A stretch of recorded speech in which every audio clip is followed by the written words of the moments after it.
Bienvenidos a Me lo contó la noche live.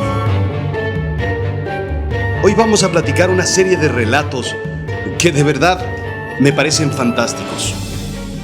Déjenme contarles un poco, porque yo escribo estos cuentos que alguien más me cuenta. Me los cuentan en la noche cuando duermo. Ciertas criaturas se aparecen y empiezan a contarme historias que yo jamás pudiera haber sabido, entendido, conocido o imaginado. A veces siento como si las hubiera recordado, a veces siento como si las estuviera recibiendo de primera mano, de seres y criaturas de otros sitios.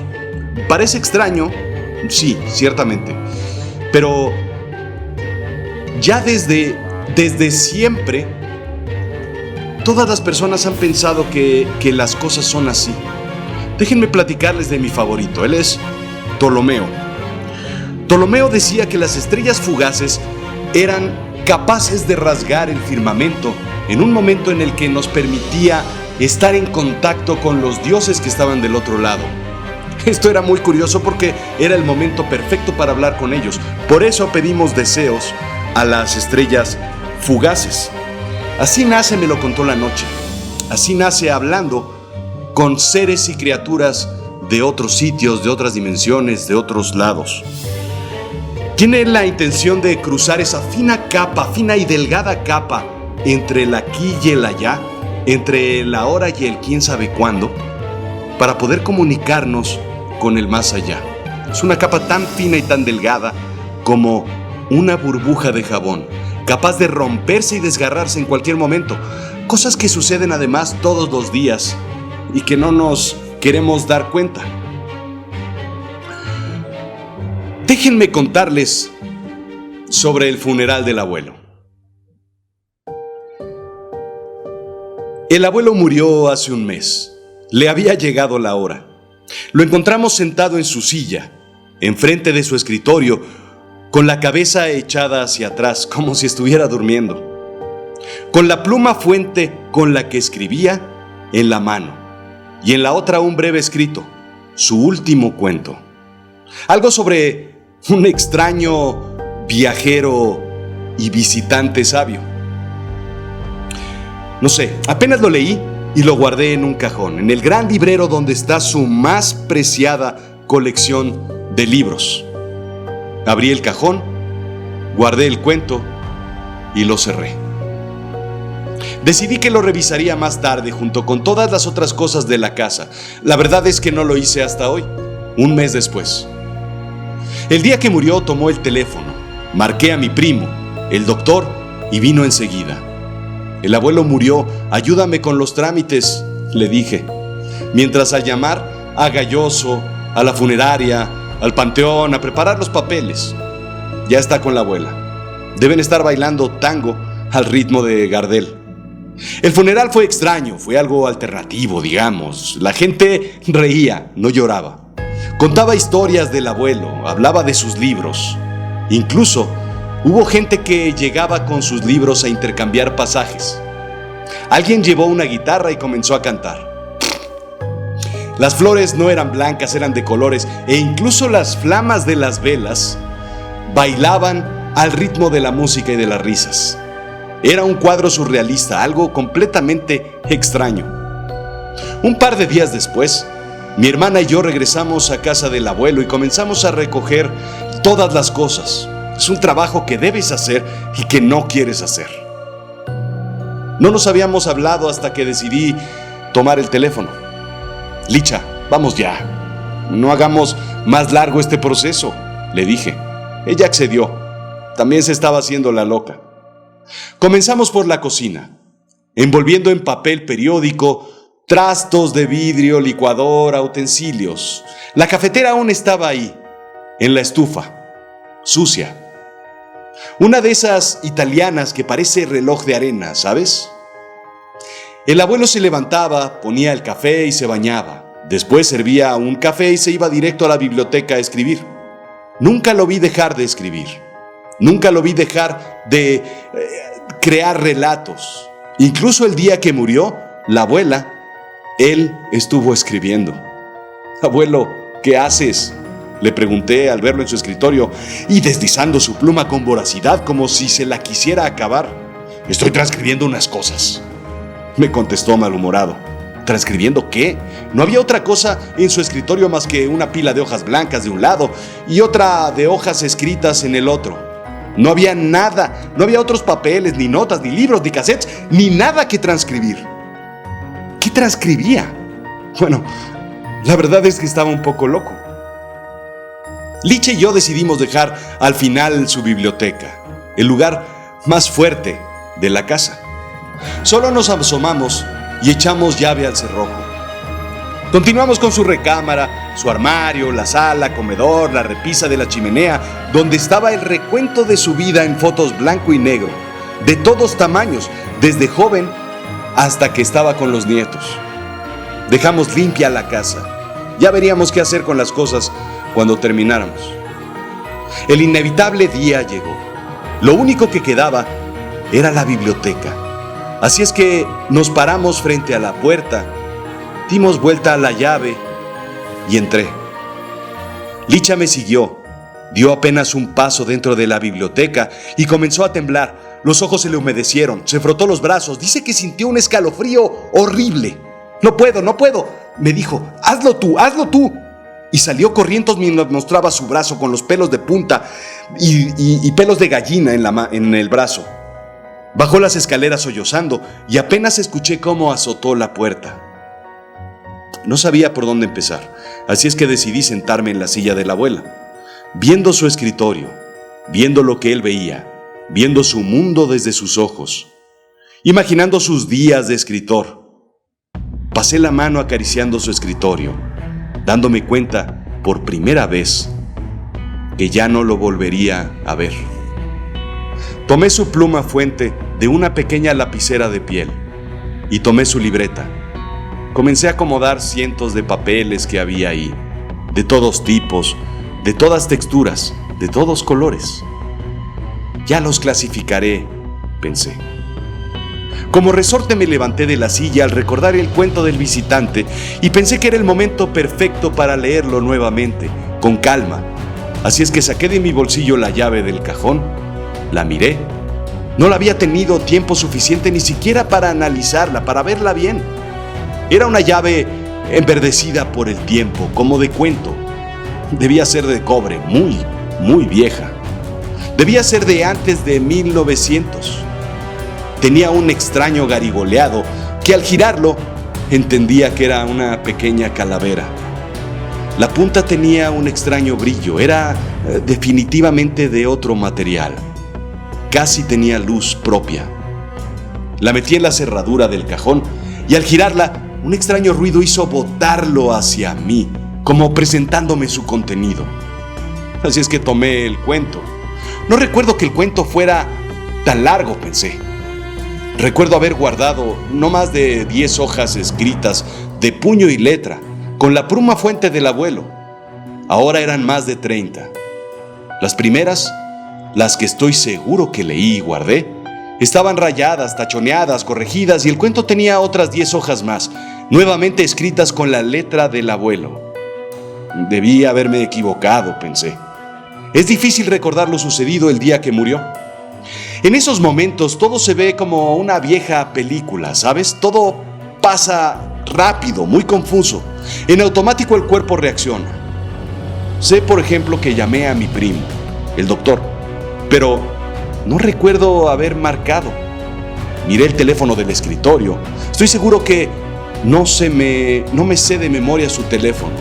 Y sin embargo, marqué desde el teléfono del escritorio del abuelo, desde el teléfono viejo, uno de disco. Me senté a leer el cuento, ambas versiones, la original primero, ignorando los nuevos comentarios, y después la segunda versión, siguiendo las notas y tachaduras. Es mucho mejor el segundo. Tomé las hojas y las volví a guardar. Seguramente Licha habría encontrado otros papeles y los habría guardado, así es que cerré el cajón, cerré la biblioteca, cerré la casa y me fui. Al día siguiente desayuné con Licha. Llegué a su casa temprano. Se acababa de despertar. Se veía terrible. Estaba en bata. Ella hizo el café mientras prendió un cigarro. Platicamos de nada, pero fui llevando la conversación hasta donde quería, hasta las historias del abuelo. Me dijo que el abuelo le contaba historias cuando era niña, sobre los muertos, pero no eran cuentos de miedo. Decía que tenía un amigo que iba y venía y que le contaba cosas que pasaban del otro lado. Haz de cuenta que en el cielo, le decía el abuelo. De grande, ya a uno se le olvidan las cosas. Ese día en la biblioteca, me dijo Licha, sentí algo, no sé qué. Por eso me fui. Fui directo a preguntarle sobre el cajón.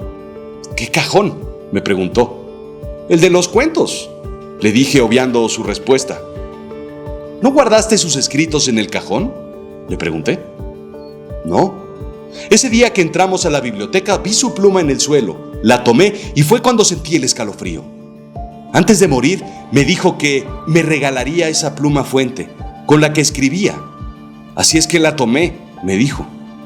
De niña siempre lo vi con esa pluma dorada, brillante. La sacaba de su bolsillo y me la prestaba. La miraba por horas. No la pierdas. Me contó que le decía el abuelo. Algún día será tuya. El día que me vaya. ¿Me dejas verla?, le pregunté a Licha. Me da mucha pena, pero no la encuentro. No sé dónde la dejé. Estoy segura que la eché a mi bolsa, pero no está. Ya le di la vuelta a la casa y no la encuentro. Le conté sobre el escrito. Le conté sobre la pluma que ese mismo día vi en el portalápices de piel. Se la describí. Esa es la pluma que me llevé, me dijo. No creo. No creo que te la hayas llevado. Estaba en su escritorio cuando saliste. Le conté sobre la llave y sobre el cajón, sobre el cuento y sobre las correcciones que aparecieron. Fuimos a la biblioteca y le mostré el cajón encontrando nuevos escritos. Y así ha sucedido desde que murió. Todos los días, sin falta, todos los días hay en su escritorio una taza de café vacía. No hay ni siquiera cafetera en la estufa. No hay una cafetera en la casa del abuelo. La pluma está todos los días en el portalápices. Por más que la cambiamos de lugar, siempre aparece ahí. Es sencillo, le dije a Licha. Te dijo que la pluma sería tuya cuando se fuera. Y aún no se ha ido. En algún momento publicaremos sus libros. Un libro póstumo. No sé cómo explicaremos, pero será interesante ese día. Son los funerales, un concepto muy curioso del ser humano. Pensamos que los funerales son para los vivos, para que nosotros podamos recordar el día en que murió, para que sepamos cómo se va, cuándo se va y que hasta aquí termina un ciclo, que es para limpiar nuestra idea de la existencia de una persona. Pero no es así. Los funerales se crearon en realidad para asegurarse que los seres de aquel lado no regresen. Era una celebración para decirles, hasta aquí, adiós, ya te vas. Sabes, la cosa es que los espíritus viven de forma separada incluso del cuerpo, como espectros o como fantasmas en muchas ocasiones. Los sitios donde suelen aparecer son los sitios donde las personas murieron o donde supieron que tenían algún vínculo importante, casa, oficina, algún sitio con una relación. Plinio el Joven fue el primero que en el siglo II documentó un fantasma. Ateneodoro compró una casa y esta casa al parecer era muy barata. Después se percató que era barata porque tenía un fantasma. Puso su escritorio para escribir en medio de la sala, siglo II, recordemos. Y en la noche empezó a escuchar cadenas. Fue cuando vio algo y empezó a seguirlo cuando se desvaneció en el jardín. Al día siguiente llegó con unas personas a ver qué había ahí y desenterró un muerto.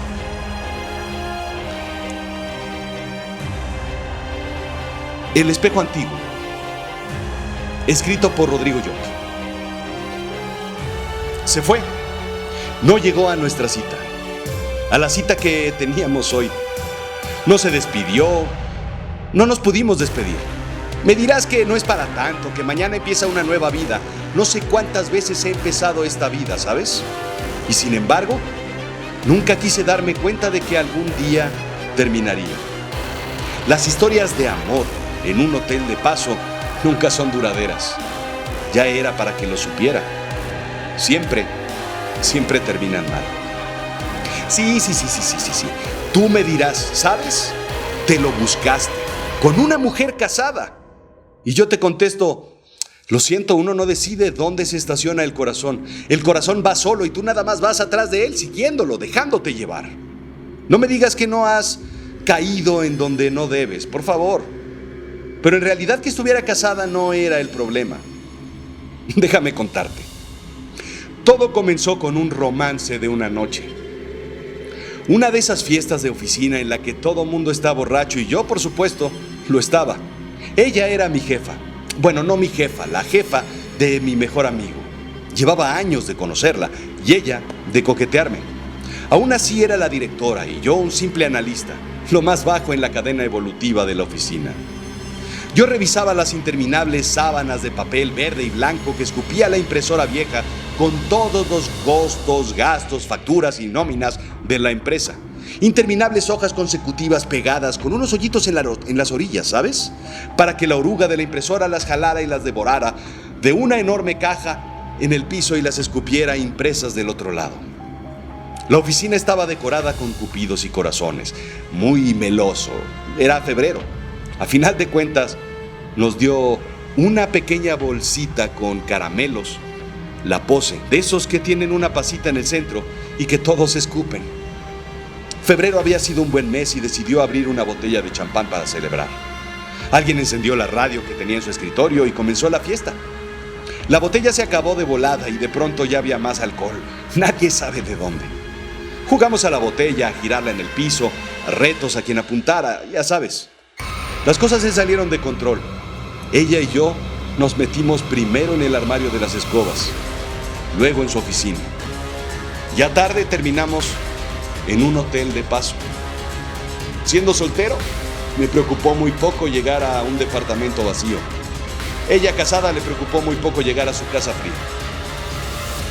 Pasamos la noche entera en la habitación 19 de ese sucio hotel. De esa noche no me acuerdo más. A la mañana siguiente me desperté. Vaya noche, me dijo, solo para darme cuenta que la cama estaba vacía, que su ropa no estaba. Me levanté al baño y busqué por todos lados. No estaba. Fue cuando la conocí. Esa mañana nos vimos y durante años nos frecuentamos. Ese cuarto se convirtió en nuestro refugio, en nuestro rincón, en nuestro escondite. Era un espacio que nos pertenecía y que podíamos ser ella y yo. Ella escapaba de una relación agresiva, violenta, sin libertad, de su tiempo. Y yo, de mi soledad, de mi rutina, de la repetición de oficina, de contabilidad, donde siempre 1 más 1 eran 2. Hicimos un pacto. Nos veríamos todos los días justo ahí, donde nos conocimos. Alrededor de las 7, en cuanto salía de la oficina, corría al hotel y pedía la habitación 19. Tenemos unas habitaciones recién remodeladas, me decía el encargado. ¿No? La 19, por favor. El encargado siempre volteaba haciendo una mueca de desaprobación. Debía pensar que estaba loco. Siempre pidiendo la habitación más vieja, con la alfombra sucia y desgarrada, con olor a humedad y con el espejo antiguo. Nos pasamos horas y horas platicando. Ella pasaba mucho tiempo sola mientras él, su esposo, salía a alta mar. Ella siempre fiel, siempre lo esperó. Todos los días salía de su casa y camino al mercado se sentaba en una banca en donde miraba el infinito mar y contaba los días de su regreso. El olor a pescado de los navíos descargando, así como la brisa que hacía volar su pelo, era lo que le recordaba a su marido. El día que él llegó a casa, sucio, con barba sin cortar, malhumorado porque perdió toda la pesca de la temporada al haber quedado atrapado con su tripulación en una tormenta. De milagro, logró sacar el pequeño navío a flote y regresar a la costa de Nantucket, en Massachusetts. De una patada, abrió la puerta y la vio sentada al lado de la pequeña estufa de carbón que servía para calentar la humilde casa. Ella se paró y, sorprendida por la aparatosa aparición: «¿A quién esperas?», le preguntó. «¿A ti?», ella contestó. «¿Hoy? ¿Me esperabas precisamente hoy? Debería estar llegando la próxima semana, de no ser porque la tormenta me pilló». «¿A quién esperas con ese vestido?», contestó molesto mientras tiraba al sofá la gorra de capitán y la cubeta con escasos pescados diminutos que había podido recuperar. «Te espero todos los días», contestó ella. «Todos los días me arreglo, esperando el día que regreses». Él no le creyó y, rabioso de celos, la golpeó. Cayó al suelo y se golpeó la cabeza precisamente con la pata del espejo antiguo, quedando tendida. Ella dice que vio su cuerpo sangrando cuando el espejo la atrapó. Mi primera noche en el hotel, cuando desperté ese día de San Valentín, fue cuando la escuché por primera vez. Después de buscar por todo el cuarto, quité mi camisa de encima del espejo antiguo y desvelé una imagen que difícilmente podía distinguir. Era el reflejo de ella en la cama, encima de mi cama vacía. Era un espejo de pie del tamaño de una persona, antiguo. ¿Qué te digo? Muy antiguo, muy viejo. Era un óvalo bastante quemado por el tiempo. Difícilmente podía verse el reflejo, como si la película reflejante de plomo se estuviera carcomiendo o desprendiendo, quemada por el sol. Un espejo que tenía un marco de madera color café oscuro, labrado y sostenido por 4 patas. El espejo llegó a México por barco en un contenedor como uno de los artículos de una subasta junto con muchas otras piezas de finales de 1800. Pasó de casa en casa hasta terminar en el mercado de antigüedades de La Lagunilla. Y por estar en malas condiciones por el tiempo, llegó a este viejo hotel de paso. Así nos conocimos, así nos enamoramos, así nos frecuentamos todos los días en la habitación 19. Hasta hoy. Hoy llegué como siempre a las 7. Pedí la llave del cuarto 19. Cuando el encargado me dio la llave tembloroso, sentí que algo no estaba bien. Abrí la puerta y me costó trabajo deslizar la llave. Tuve que empujar la puerta solo para darme cuenta que el marco del espejo estaba vacío. La camarista me contó que en un pleito la noche anterior, un hombre malhumorado golpeó a una mujer y que ella, al escuchar los gritos, llamó a la policía.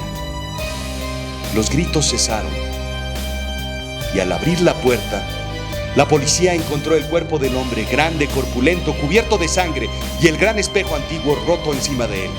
Al voltearlo, un pedazo del espejo se encontraba en la yugular. El robusto hombre murió desangrado y la mujer fue llevada al hospital. Ella lo veía todo, siempre lo vio todo, y estuvo atrapada en ese espejo hasta que nos conocimos y nos enamoramos. Si por ella hubiera sido, se hubiera quedado en ese espejo por siempre, conmigo. Lo único que me consuela es que, por ella, esa mujer golpeada aún está viva. Aunque no pueda verla más, espero volvérmela a encontrar en otro espejo. Solo te digo una cosa: la próxima vez que te tomes una selfie en un espejo, piensa que tal vez hay alguien del otro lado, sonriendo, mirando, cuidándote. Alguien puede estar viviendo en ese espejo.